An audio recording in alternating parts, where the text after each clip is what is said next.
Bom, pessoal, então, boa noite. Eu estou muito feliz porque esse é o primeiro vídeo do meu canal. É, Meu nome é Antônio Gabriel. Esse aqui é o meu Instagram, caso vocês queiram me seguir, né? Fazer aqui uma breve apresentação. Antes de mais nada, eu sou um grande entusiasta da educação. Eu acho que a educação ela é um meio muito importante de você mudar de vida, sabe? Os estudos, você de fato se empenhar num objetivo, persegui-lo, né? E, consequentemente, alcançá-lo, eu acho que é uma das missões mais nobres do ser humano. E o meu papel com esse canal é justamente ajudar você a perseguir o seu objetivo. Se você resolveu vencer na vida através de concurso público, cara, esse canal é para você. Eu já fui aprovado em alguns concursos, né, dentre eles soldado e oficial da Polícia Militar do Ceará, agora em 2023, né? E a ideia desse canal é justamente ajudar você que está prestando aí concursos da IDECAN, né, nossa querida banca IDECAN, Guarda Municipal de Fortaleza, e também serve para a Guarda Municipal de Pacajus. Nós vamos ter em breve a guarda de Maracanaú. Então, cara, você que tá afim, que tá nessa pegada aí, me segue. Também vou trazer outras matérias, tá? Vou trazer informática, vou trazer português, vou trazer conhecimento sobre Fortaleza. Tudo para ajudar você a traçar, né, a trilhar, a construir a sua aprovação. Então, vamos lá. Sem mais delongas, separei aqui algumas questões assertivas de prova, questões que eu acho que tem uma grande probabilidade de cair na sua prova. E também questões que servem para a gente revisar assuntos muito importantes do seu edital. Então vamos lá. A primeira questão diz assim: a soma do ano de nascimento de um pai com o ano de nascimento de um filho, é igual a 3.900. Se o pai é 46 anos mais velho, 46 anos mais velho que o filho, quantos anos o filho completou no ano 2000? Beleza. Uma questão onde a gente vai usar bastante álgebra, né, para resolver, mas o que eu quero despertar, né, em você nessa questão é exatamente o raciocínio. Então vamos lá. Ele já deu informação muito valiosa para a gente. Ele deu que a soma do ano de nascimento de um pai com o ano de nascimento de um filho é igual a 3.900. Presta atenção, não é a soma das idades, é a soma do ano de nascimento, certo? A soma do ano de nascimento é igual a 3.900. Então vamos chamar aqui de x o ano de nascimento, o ano de nascimento do pai, e vamos chamar de y o ano de nascimento do filho, certo? Temos essas duas variáveis. O que ele deu para a gente? Ele deu que x, que é o ano de nascimento do pai, mais y, que é o ano de nascimento do filho, é igual a 3.900. Show de bola. E o pulo do gato vem agora na segunda parte. Se o pai é 46 anos mais velho que o filho, quantos anos o filho completou no ano 2000? Ou seja, ele quer saber uma idade, certo? Vamos chamar aqui de A. É a idade no ano 2000. Beleza. Show de bola. Beleza. Inicialmente, o que a gente tem que perceber? A gente tem que perceber esse lance do pai ser 46 anos mais velho. Você concorda que, por exemplo, vamos supor que o filho nasceu no ano de 1946, certo? Bem sugestivo para a gente matar essa charada. Você concorda que se o filho nasceu em 1946, um exemplo, né? E o pai é 46 anos mais velho que o filho, você concorda que o pai ele nasceu no ano de 1900? É óbvio, né? Por quê? Porque a idade, o ano de nascimento do filho, ano de nascimento do filho menos o ano de nascimento do pai, tem que dar igual a quanto? Tem que dar igual a 46. Mas peraí, Gabriel, essas duas variáveis a gente tem. Ou seja, aqui quem é o nosso y, né, que é o ano de nascimento do filho, e aqui é o nosso x, que é o ano de nascimento do pai. Então, opa, a gente já tem outra variável muito legal. O, y menos x é igual a 46. Beleza? E aqui a gente tem o quê? A gente tem um sistema de equações. Show de bola? Então, fica bem fácil agora para a gente resolver esse sistema. Porque a gente tem o quê? A gente tem x positivo e x negativo. No sistema, você sabe que a gente soma, né, as linhas de cima com a linha de baixo. Então, o que a gente vai fazer? A gente vai só cortar. Porque se eu somar aqui x mais menos x, no final, esse resultado aqui é igual a quê? É igual a zero. Por quê? Menos com mais dá menos. Então, fica x menos x. Isso aqui é igual a zero. Beleza? Bem tranquilo. Então, o que a gente vai fazer? A gente vai cortar aqui. Opa, eu tenho mais y mais y. Y mais y, 2y. 2y é igual a 3.900 mais 46. Ou seja, 3.946. Então, o que a gente tem? A gente tem que y é igual a 3.946 dividido por quanto? Dividido por 2. Quanto vai dar isso? Y é igual a 3.946 dividido por 2, que é igual a 1973. 1973. Beleza? Opa, então descobrimos quem? A variável y. Y é o ano de nascimento do filho. Então a gente já sabe que o quê? Que o filho nasceu em 1973. E o que a questão pergunta? Quantos anos o filho completou no ano 2000? Opa, então tranquilo, né? O que a gente tem? A gente tem, para a gente saber quantos anos o filho completou no ano 2000, a gente vai pegar o 2000 e vai diminuir do ano 2000 a data de nascimento do filho, que é 1973, certo? Por exemplo, eu nasci em 2003, quantos anos eu tenho hoje? Né? Que é no caso 2023. 2023 menos 2000, que foi o ano que eu nasci. Então eu tenho, né, 20 anos. Mas aqui não é o caso da minha idade, é o caso da idade do filho desse cara aqui. Então é 2000 menos 1973. E se você fizer essa igualdade, você vai chegar, portanto, né, a gente vai ter que essa subtração é igual a 27. 27. Então, gabarito da nossa questão, letra B de bola. Beleza? Vamos agora para a próxima questão. Beleza, pessoal. Vamos aqui para a nossa segunda questão. Uma pessoa consome em média 0,015 metros cúbicos de água por banho. Beleza. Considere uma família com 4 pessoas que tomam 4 banhos por dia cada um. Família bem limpa, né? Quantos litros de água serão consumidos durante 15 dias? Cara, essa é uma questão que eu aposto que vai estar na tua prova. Eu aposto. É uma questão de cálculo. E é uma questão, cara, que ela tem uma certa recorrência não só nas provas da IDECAM, mas em bancas similares, né? Bancas aí de múltipla escolha. É uma questão de mais matemática, né? Na verdade, é uma questão puramente matemática. Não é aquela lógica proporcional de raciocínio lógico, mas é uma questão que tem uma certa recorrência na prova. Então, o que a gente vai fazer para resolver essa questão? A gente basicamente vai resolver ela assim. Uma pessoa consome, em média, 0,015 metros cúbicos de água por banho. Então, aqui, uma pessoa, ela consome quanto? 0,015 metros cúbicos. Só que, cara, fica muito difícil para a gente trabalhar em metros cúbicos. O que você tem que ter em mente quando você vai resolver uma questão dessa, cara? Que um metro cúbico, ele é igual a exatamente 1.000 litros. 1.000 litros, certo? Então, a gente vai trabalhar nessa questão dessa forma. A gente vai fazer uma regra de 3, beleza? Tipo, se um metro cúbico é igual a 1.000 litros, 0,015, escrever só um pouquinho, 0,015 metros cúbicos é igual a quantos litros? Basicamente uma regra de 3. O que a gente faz na regra de 3? Só apagar 7 aqui para não confundir. A gente multiplica esse por esse, a diagonal, né? E esse por esse. Então a gente tem que cortar as unidades, né? Então a gente tem que o quê?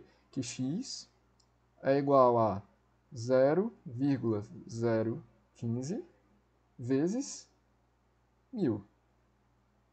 Certo? Então a gente tem que o nosso x é igual a 0,015 vezes 1.000. É só a gente andar 3 casinhas, né? Então 1, 2, 3, a gente tem 15 litros, certo? X é igual a 15 litros, então a gente já converteu.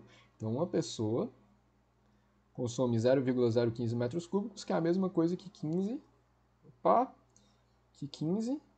litros. Ok, a gente já sabe que uma pessoa, né, ela consome isso aqui, 15 litros. Beleza. A família tem 4 pessoas, então vamos lá. Se uma pessoa consome 15 litros, então 4 pessoas vão consumir X litros.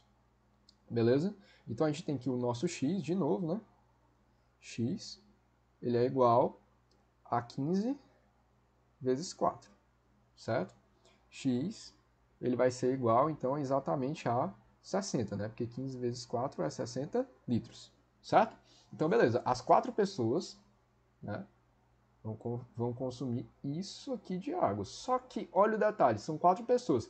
Isso é se essas 4 pessoas tiverem tomado um banho, né? Então, tipo, são 60 litros para 4 pessoas tomando um banho, né? 60 litros, então, é um banho por pessoa, né? Só que elas tomam 4 banhos por dia, elas são pessoas bem aciadas, né? Então vamos fazer aqui embaixo. Né? Então, são 60 litros para um banho. Né? Se forem 4 banhos, quantos litros vão ser? Né? Então, vamos lá. X é igual a 60 vezes 4. Para você fazer esse tipo de multiplicação, é só multiplicar aqui o 6 vezes o 4 e adicionar o 0 no final. Então, vai ficar 6 vezes 4, né, que é 24, e a gente adiciona o 0 no final. 240 litros. Acabou a questão? De forma alguma. 240 litros, se você reparar, cara, é para o quê? É para um dia.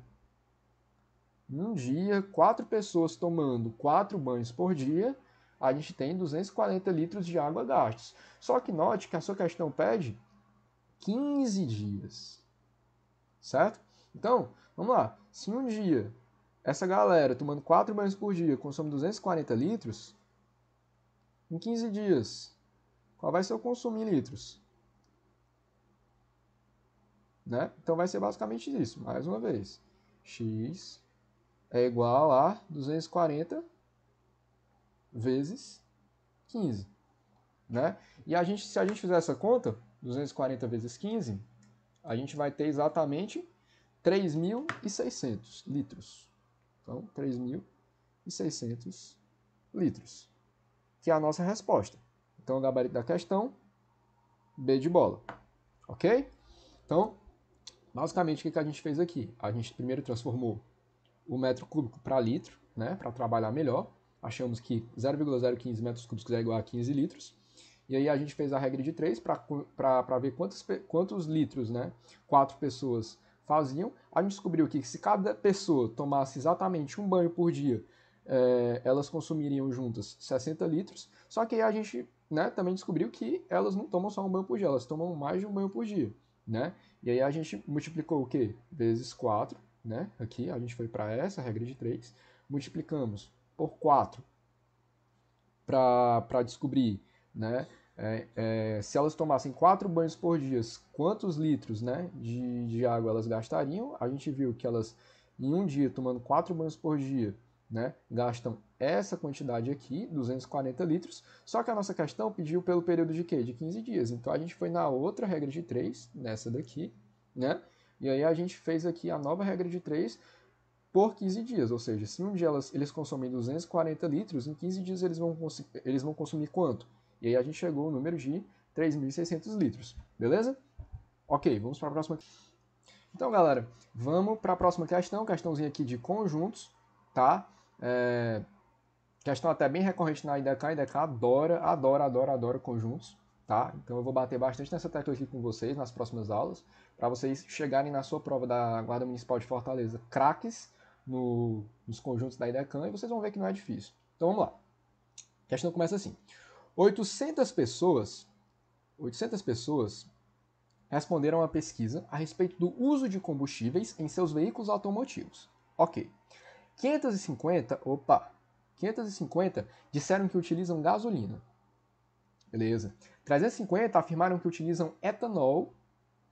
350 afirmaram que utilizam etanol e 200 pessoas afirmaram que utilizam os dois combustíveis, ou seja, gasolina e etanol. Ok. Do total de entrevistados, qual o número de pessoas que não utilizam gasolina ou etanol? Beleza. Cara, sempre que a gente vai resolver uma questão de conjuntos, a gente sempre vai começar anotando os dados da questão. Então, vamos começar anotando os dados que a questão nos deu. Se a gente não tiver uma boa organização, a gente não consegue resolver questões de conjuntos. Vai por mim. Eu sei que o espaço na prova é pequeno, mas é de suma importância você treinar essa questão de anotar os dados e saber trabalhar com eles. Então vamos lá. Primeiro ele deu para a gente aqui um total, certo? Total de pessoas entrevistadas. Foram 800 pessoas entrevistadas. Alguns responderam que preferem gasolina, alguns responderam que preferem abastecer com etanol e outros não. Meu carro é flex, eu vou abastecer com gasolina e etanol. Certo? Só que a questão pediu outra coisa pra gente. A questão pediu o número de pessoas que não utilizam gasolina ou etanol. Então teve aquela galera que chegou lá e respondeu, não abasteço não, eu boto diesel, sei lá. Né? Disse que não abastece nem com gasolina nem com etanol. Então beleza. Vamos anotar os outros dados que a questão nos deu. 550 disseram que utilizam gasolina. Então a gente vem aqui, G igual a 550. Vamos simbolizar aqui com o Gzinho. 350 afirmaram que utilizam etanol. Então é de etanol. 350 pessoas. E 200 afirmaram que utilizam os dois combustíveis, ou seja, G e E. 200 pessoas. Certo? Aí ele pediu a galera que não utiliza gasolina e etanol. Vamos botar aqui não G e E, beleza? A gente ainda não sabe isso aqui. Beleza. De posse dos dados, agora sim, você vai desenhar o diagrama de Venn. O que é o diagrama de Venn? São aqueles dois círculos, né, que simbolizam os conjuntos, certo? Eu vou desenhar aqui um círculo para G e um círculo para E, ou seja, um para gasolina e um para etanol. A gente sabe que toda vida que a gente vai começar a resolver uma questão de conjuntos, a gente sempre tem que começar pela interseção. O que é a interseção? Eu vou trazer aqui para números para você entender melhor. Vamos supor que o conjunto G fosse, sei lá, os números 1, 2 e 3, certo? E vamos supor que o conjunto E fossem os números 2, 4 e 6, certo? Qual seria a interseção de G e E, ou seja, G interseção E? Seria exatamente o número 2. Por quê? Porque é o número que está nos dois conjuntos. Então a interseção, cara, trocando em miúdos, nada mais é do que isso. É um elemento que pertence aos dois conjuntos. No caso desses conjuntos numéricos, né, o número 2. Né? A interseção aqui é exatamente o número 2. Isso se aplica para qualquer tipo de conjunto. Você pode ter, sei lá, batata, batata e tomate. E o outro, sei lá, morango, morango e tomate. Qual a interseção? Tomate. Certo? Então, serve para qualquer tipo de conjunto. Então, beleza. De posse desses dados, a gente sabe o que é interseção. Aqui é a interseção. E aqui, o que é? São os elementos que só pertencem ao conjunto G. Ou seja, naquele nosso exemplo, né? 1, 2 e 3. E como sendo 2, 4 e 6. A gente tem os elementos que só pertencem ao conjunto G e os elementos que só pertencem ao conjunto E. Ou seja, no caso aqui, a gente tem que 2 é a interseção, mas o 4 ele só pertence ao E e o 6 ele só pertence ao E. Da mesma forma como o 1 só pertence ao E e o 3 só pertence ao E. Certo? Então aqui é basicamente isso. Certo? Então aqui, nessa área aqui do nosso diagrama de Venn, que eu estou pintando aqui para você, são os elementos que só pertencem a G. E nessa outra área aqui, é os elementos que só pertencem a E. Beleza? Beleza. O que a gente vai fazer para começar a resolver nossa questão? A gente sempre começa pela nossa interseção. Quem é a nossa interseção? É essa areazinha aqui. E quem é a interseção? É os entrevistados que abastecem com gasolina e etanol ao mesmo tempo. Que são quanto? São com 200. Aí você repete. Certo? Beleza. Ah, Gabriel, e agora como é que eu faço para saber os que só abastecem com gasolina e os que só abastecem com etanol? Bem simples também. O que a gente vai fazer? A gente vai pegar o total de pessoas que preferem gasolina, menos a interseção, né? Menos, aí aqui eu vou colocar entre parênteses, G e E. E aí a gente vai ter o só G, né? A galera que só abasteceu com gasolina. Então eu fiz aqui uma formulazinha para você ficar mais didático para você. Então a gente vai pegar o total de pessoas que abasteceram com gasolina, que é os 550. Vamos colocar aqui no cantinho, 550. Menos a interseção, né, o nosso 200. E aí a gente vai ter a galera que só abasteceu com gasolina, não abastece de jeito nenhum com etanol. Se a gente fizer essa subtração, a gente vai ter exatamente o número 350, certo? Então a gente vem aqui e coloca. Por quê? Porque 350 mais 200 é exatamente os 550 da galera que abasteceu com gasolina. E aí esse total é tanto a galera que abasteceu com gasolina e etanol, quanto a galera que só abasteceu com gasolina. Entra todo mundo nesse bolo. Então, para etanol, para a gente descobrir essa parte aqui da galera que abasteceu só com etanol, é a mesma lógica. O que a gente faz? A gente vai pegar o total da galera que abasteceu com etanol, ou seja, 350, vamos aqui, 350, menos a interseção, que é 200, e aí a gente vai ter exatamente 150, que é a galera que só abasteceu com etanol, beleza? Então, tranquilo. Agora, né, de posse de todas essas informações aqui embaixo, a gente vai somar para ver quanto é que dá esse total. Se der 800, é porque todas as pessoas responderam a pergunta, a pesquisa, né?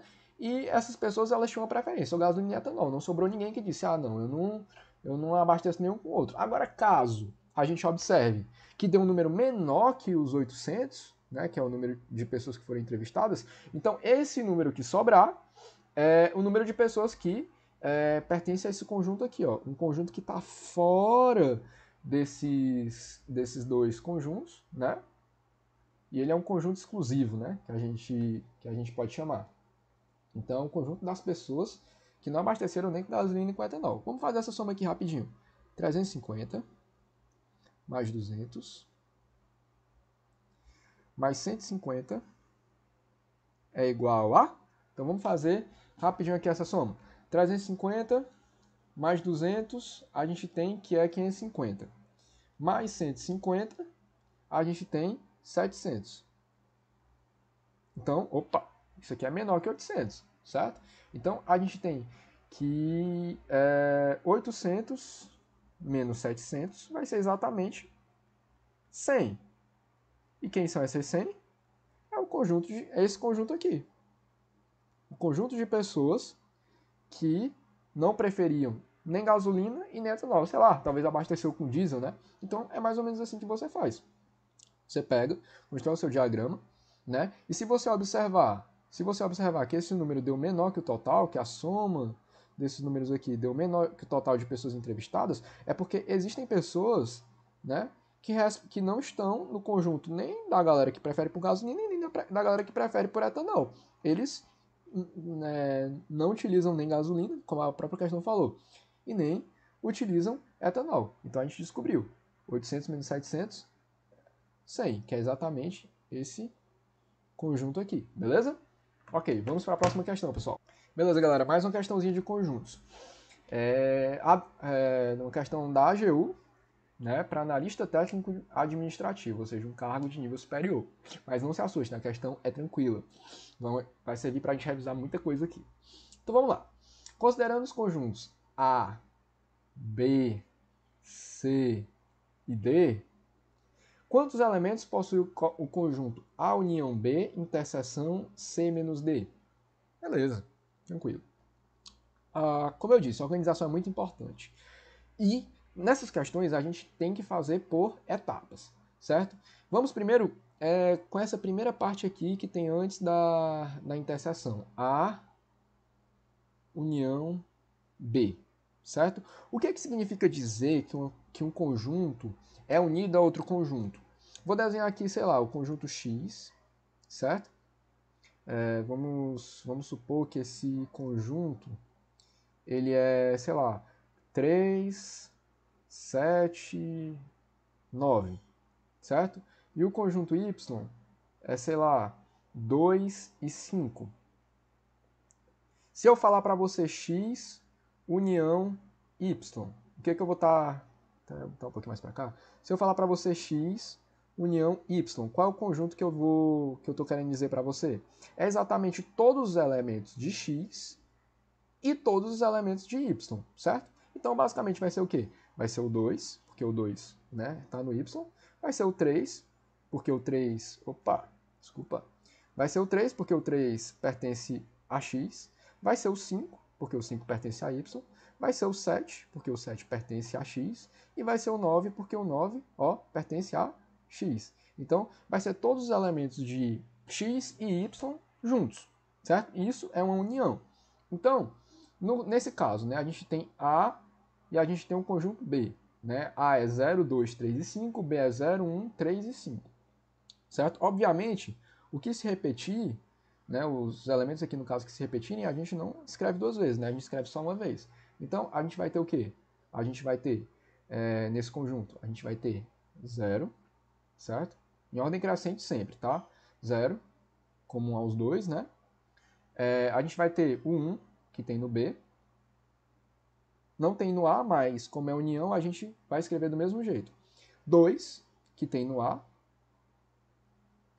3, que tem no B. Tem no B e no A, né? E o 5 também, que tem em ambos, certo? Essa é a nossa união, bem simples, viu? A gente vai pegar os elementos que tem nos conjuntos, né? Nos dois conjuntos, sejam eles iguais ou não, né? E a gente vai uni-los num super conjunto, que é o conjunto da união, né? União faz a força sempre, né? Então, é basicamente isso. E nós temos outro esquema, né, aqui do C menos o D. Né? Agora, olhando para esses conjuntos aqui, C e D. Vou até grifá-los aqui para ficar mais visível, C e D. Já que a gente acabou de usar, né, o A e o B, vou grifar aqui o C e o D para dar uma ajudinha. Beleza, a gente tem o conjunto C e o conjunto D. E aí ele pede para a gente fazer uma subtração de conjuntos. Certo? Como é que a gente vai fazer a subtração de conjuntos? Vamos aqui para o nosso ladinho dos exemplos. Vamos supor que agora a gente fosse fazer, sei lá, vou explicar, pegar aqui mais dois conjuntos, certo? Vamos pegar aqui o conjunto, sei lá, Z. Vamos botar aqui os elementos 2, 4 e 6 para Z, certo? E vamos pegar aqui o conjunto W. Vamos supor 2, 4 e 7, certo? E aí ele pede Z menos W, certo? Z menos W, quanto é que vai dar, quanto não, né? Qual é o conjunto que vai resultar dessa operação de Z menos W? Basicamente, você vai pegar a interseção, né? Tudo que está em Z e W ao mesmo tempo, e vai tirar de quem? E vai tirar de Z. Te mostro como é fácil. Quem é a interseção de Z e W? Ou seja, quem é os elementos que ao mesmo tempo estão em Z e estão em W? Você concorda comigo que é o 2, porque tem aqui, né? Tem Z em W2, e o 4. Beleza? O 7 não, o 7 esquece, ele é só de W. A gente vai tirar só o que é de Z e de W, né? Que é o 2 e o 4. Então, a gente vai ter que o Z menos 2 e 4 a gente vai tirar, né? E vai sobrar quem no nosso conjunto? Só o 6. Então, o conjunto resultante disso é quem? É o 6. Então, a gente pegou, né, as interseções, tirou as interseções de Z e W, né, do conjunto Z, né? E aí a gente ficou só com um, que foi o 6. Ah, e o 7? O 7 não entra? Não, entraria se fosse união. Como não é união, como é uma subtração de conjuntos, não entra, fica quietinho ali no canto dele. E aí fica sendo só o 6 o nosso resultado, certo? Então, beleza, tranquilo. Vamos voltar aqui para a nossa questão. Ah, gente, desculpa, apaguei muito rápido, mas é só pausar aí que dá certo você copiar esse exemplo aqui. O que importa aqui é a questão. Então vamos lá. C menos W, quem são os dois conjuntos? O conjunto C é composto por 0, 3, 4, 5 e 6.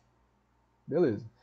O conjunto D, ele é composto por 1, 3, 5 e 7. Show de bola, beleza. 1, 3, 5 e 7. Isso aqui tá parecendo uma coisa muito feia, menos o D, cara. Tá mais coerente. Beleza, vocês se lembram, né? Como faz C menos D? A gente tem basicamente esse esquema aqui. Então vamos lá. C menos D. Quem é a interseção? Quem é que está ao mesmo tempo em C e quem é que está ao mesmo tempo em D? A gente tem quem? A gente tem o 3, beleza? A gente tem o 5 e só. Então o que você vai fazer? Beleza, eu tenho o 3 e o 5. Aí, grifei aqui no C, né? O que eu faço? Facão. Sobrou quem? Sobrou 0, 4 e 6. 0, 4, 0, né? 6, 4 e o 0, né? Então, só sobrou esses elementos. Então, são os elementos que vão ficar no nosso conjunto. 0, 4 e 6. Beleza, terminamos. Acabou. Subtraímos os conjuntos. Então, 0, 4 e 6. Ok? Essa é a nossa subtração. E aí nós temos dois conjuntos. Que é os dois conjuntos que ele quer que a gente faça o quê? A gente faça a interseção. Eu expliquei para vocês na questão passada que a interseção são os elementos que estão ao mesmo tempo neste conjunto aqui e neste outro conjunto aqui. E a gente vai só fazer o quê? A gente vai circular, né? Então, o resultado, né, de A união B, interseção com C menos D, a gente tem que vai ser um conjunto aqui, né? Vou apagar isso aqui para liberar um pouquinho mais de espaço. Então vamos lá, vamos atrás da interseção. Quem é que tá? O 0 tá? O 0 tá aqui. O 0 tá aqui e tá aqui. 1 tá? 1 não tá, então não serve. O 2 tá no conjunto C menos D? Não tá. O 3? Não. O 5? Não. 6? Não. 4? Não. Sobrou quem? Sobrou só o 0. Então, o conjunto é quem? É só o 0. E o que ele pergunta? Quantos elementos possui o conjunto, né, resultante disso aqui? Quantos elementos possui? Possui só um elemento que é o 0. Então, um elemento, certo? Então, questão tranquila. Eu quis revisar com vocês, né, algumas coisas, por isso que eu demorei um pouco mais, mas uma questão como essa, se você for para a prova realmente ativo, né, já tendo trabalhado bastante esse conteúdo, você mata ela em 3 minutos no máximo, entendeu? Então vamos lá, vamos para a próxima questão, galera. Então vamos lá, pessoal, para a nossa última questão. Questão de técnico de informática, bem curtinha da IDECAM. Mais uma vez, conjuntos. Eu vou bater nessa tecla. Conjuntos é importante para a sua prova. Você tem que chegar lá dominando conjuntos. Beleza, vamos lá. Ele dá uma frase bem simples. Todos os belo-horizontinos são mineiros. Pá? Todos os belo-horizontinos são mineiros. Assim sendo, aí ele dá as alternativas. Cara, primeira coisa que você precisa ter em mente. Raciocínio lógico é raciocínio lógico. A matéria. A lógica do mundo é outra. Né? Você não pode entender isso como sendo... Nem sempre o raciocínio lógico vai ter lógica, né?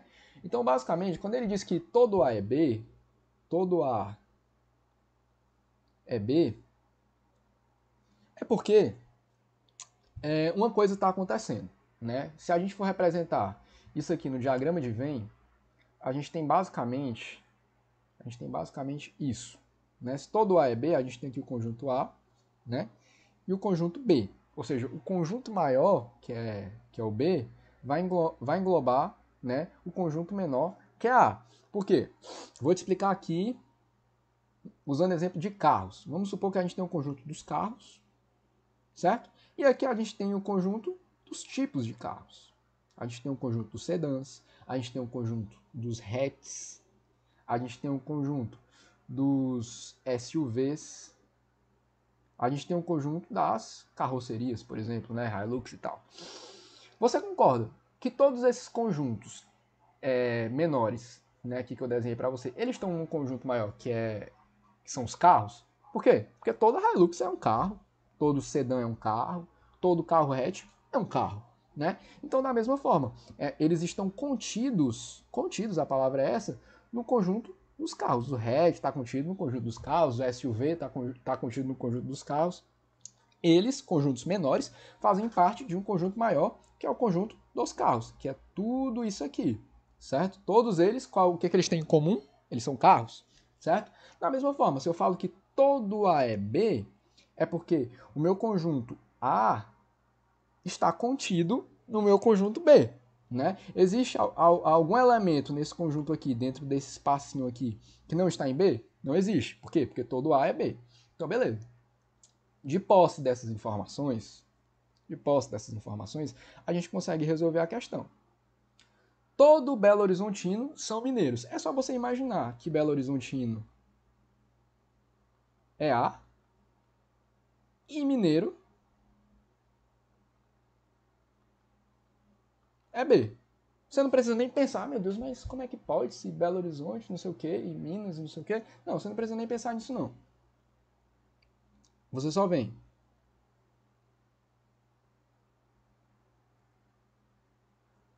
Você só vem. Desculpa aqui, tive um probleminha aqui técnico, né? Você só vem. Você só vem aqui, desenha os conjuntos, né? O conjunto A, na verdade o conjunto B, né? Que é o maior, e o conjunto A, que é o menorzinho. E aí você vê, não, realmente, todo A é B, porque não tem nenhum elemento desse conjunto aqui fora de B, certo? Então, o que a gente faz? A gente já analisa as alternativas. Algum Belo Horizontino não é mineiro? Não é mineiro? Não, todo A é B, ou seja, todos os Belo Horizontinos aqui desse conjunto, eles são mineiros, sim. Então essa afirmativa está errada. Todos os mineiros são Belo Horizontinos? Não, existem mineiros aqui. Isso aqui é a B, que é os mineiros, isso aqui é os Belo Horizontinos, né? Existem elementos aqui que são outra coisa, que não necessariamente são Belo Horizontinos. C. O conjunto dos mineiros contém o conjunto dos Belo Horizontinos? Opa!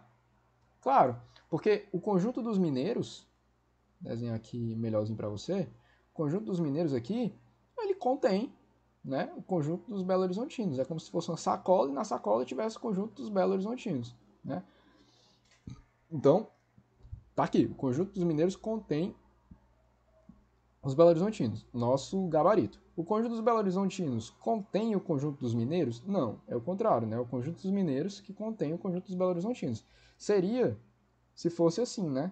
Se fosse Belo Horizontinos, o que acontece na vida real, né? E mineiros, né? Mas, como é questão, ele faz isso para confundir você. Então, não é assim que funciona. É o conjunto dos mineiros que contém o dos Belo Horizontinos, por menor o sentido que isso faz, né? Mas é isso aqui. Então, pessoal, basicamente ficamos por aqui. Questões de raciocínio lógico feitas, tá? Acho que deu para revisar bastante coisa. Esperem aí os próximos vídeos e fiquem com Deus. Nós não teremos só raciocínio lógico, teremos outras matérias aí para os senhores terem uma preparação de qualidade e gratuita para a Guarda Municipal de Fortaleza e outros concursos que a IDECAM for a banca, tá? Beleza? Abraço, boa noite. Ou qualquer outra coisa, né?